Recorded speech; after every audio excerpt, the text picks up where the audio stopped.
Hello friends, welcome back to তাইরাস kitchen. আজকে আমি বানাবো তাল পুরুলি বা বলতে পারেন তালের বড়া। আজকে যেভাবে তাল পুরুলিটা বানাবো সেইভাবে বানালে খেতে দারুণ লাগে। একবার বানিয়ে খেলে মনে হয় আবার বানিয়ে খাই। ভিতরটা ভীষণই সফট এবং বাইরেটা ভীষণই ক্রাঞ্চি। চলুন তাহলে তাল পুরুলির রেসিপিটা একবার দেখে নিই। তাল পুরুলিটা বানানোর জন্য এখানে আমি একটা পাকা তাল নিয়েছি। তো তালটা দেখুন কালো, মানে তালটা খুব মিষ্টি হবে। আর লাল তালটা অনেক সময় দেখা যায় তিতো হয়, সেই জন্য আপনারা যখন বাজার থেকে কিনবেন এরকম পাকা দেখে কালো তাল কিনবেন। এইভাবে একটু সামনের অংশটা ঠুকে নিলাম, তাহলে এই যে মাথার অংশটা মানে সহজেই ছাড়ানো যাবে। দেখুন তালটা কতটা পাকা। এবার খোসাটা এইভাবে আস্তে করে ছাড়িয়ে নিচ্ছি।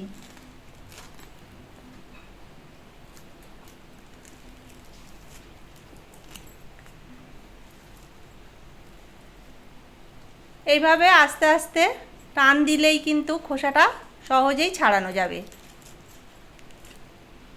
তো এইভাবে সমস্ত খোসাগুলো আমি ছাড়িয়ে নেব। তো ছাড়ানোর পর দেখুন দুটো আঁটি হয়েছিল।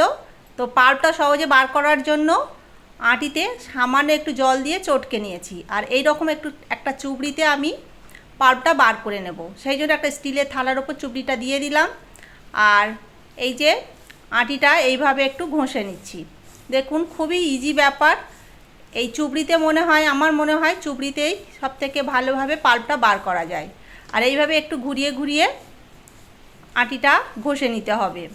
চুবড়িতে এইভাবে পাল্পটা বার করার একটা সুবিধা হলো, এর যে তালের যে ফুবড়িটা আছে সেটা এই চুবড়ির গায়ে আটকে যাবে, ভিতরে আর যাবে না। পরে এই যে পাল্পটা আর ছেঁকে নিতে হবে না, একটা স্মুথ পাল্প মানে বার হবে।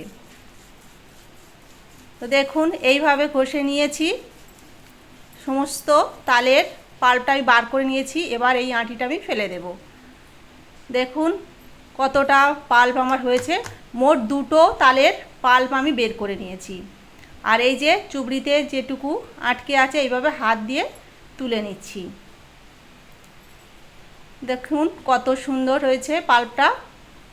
এবার একটা মিক্সিং বোলের মধ্যে নিয়ে নিচ্ছি 1 কাপ ময়দা, আর নিয়ে নিচ্ছি ওই একই কাপের 1 কাপ ভেজা চালের গুঁড়ো। চালটা আমি ভিজিয়ে রেখেছিলাম 3 ঘন্টা, তারপরে আমি জল ঝরিয়ে মিক্সিতে গুঁড়ো করে নিয়েছি। দিয়ে দিলাম ওই একই কাপের 1 কাপ চিনি, আর হাফ চামচ লবণ, 1 চামচ মৌরি, আর দিচ্ছি কিছুটা কোরানো নারকেল, দিচ্ছি কিছুটা নারকেল কুচি। এই নারকেল কুচি দিলে যখন তাল পুরুলিটা খাওয়া হয় মুখের মধ্যে পড়লে বেশ ভালো লাগে, সেই জন্য নারকেল কুচিটা একবার দিয়ে দেখবেন, খুব ভালো লাগবে। এইভাবে মিশিয়ে নিয়েছি। আর এখানে আমি ওই একই কাপের 1 কাপ সুজি আর ওই 1 কাপ গরম দুধ দিয়ে ভিজিয়ে রেখেছিলাম 30 মিনিট। এখন দেখুন 30 মিনিট পর সুজিটা সব দুধ শোক করে নিয়েছে, আর সুজিটা কতটা ফুলে গেছে। এবার এটাই আমি দিয়ে দিচ্ছি।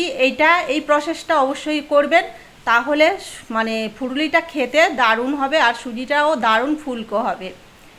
আর এর মধ্যে দিয়ে দিচ্ছি অর্ধেকটা তালের পাল্প।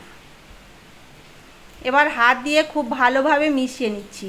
এই কাজটা অবশ্যই হাত দিয়ে করতে হবে, তবেই ভালোভাবে মেশানো যাবে। এই রকম একটা থকথকে ব্যাটার তৈরি হবে। হাত দিয়ে খুব ভালোভাবে এইভাবে ফেটিয়ে নিতে হবে, বেশ কিছুক্ষণ সময় নিয়ে এইভাবে ফেটিয়ে নিতে হবে, তবে পুরুলিটা ভালো হবে। তো আমার ফেটানো হয়ে গেছে। দেখুন এবার আমি পুরুলিটা ভেজে নেব। তার জন্য বেশ কিছুটা সাদা তেল গরম করে নিয়েছি। দেখুন 1 ড্রপ দিয়ে দেখলাম, মানে তেলের উপরে ভেসে উঠেছে, মানে তেলটা ঠিকঠাকভাবে গরম হয়েছে। এবার এক এক করে পুরুলিগুলো তেলের মধ্যে দিয়ে দিচ্ছি। পুরুলি ভাজার জন্য তেলটা একটু বেশি পরিমাণে দিতে হবে। যত ভালো মানে বেশি তেল দিয়ে ভাজা হবে পুরুলিগুলো ভালো হবে।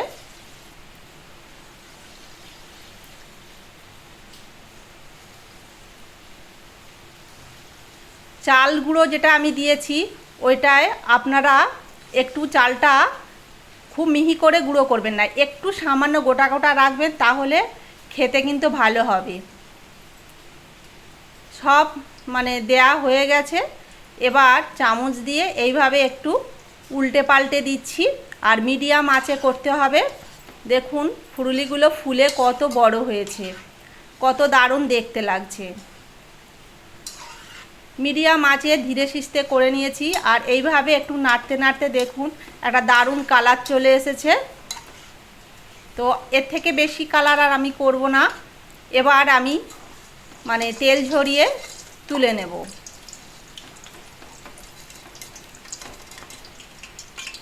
ফুলুরিটা তুলে নিয়ে একটা বাটির মধ্যে আমি নিয়ে নিচ্ছি।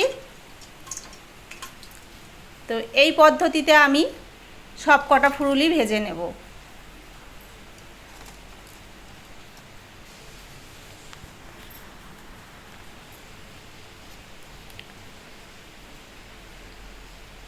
তো সব কটা ফুলুরি ভেজে নিয়েছি। দেখুন অনেক কটাই ফুলুরি আমার হয়েছে, আর দেখুন কতটা সফট হয়েছে ভিতরটা, আর বাইরেটা একদমই ক্রাঞ্চি।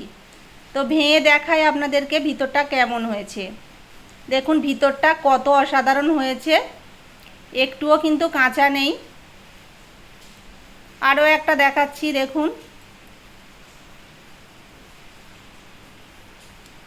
দারুণ খেতে হয়। আপনারা এইভাবে একবার বাড়িতে বানিয়ে দেখবেন, আশা করছি আপনাদেরও ভীষণই ভালো লাগবে।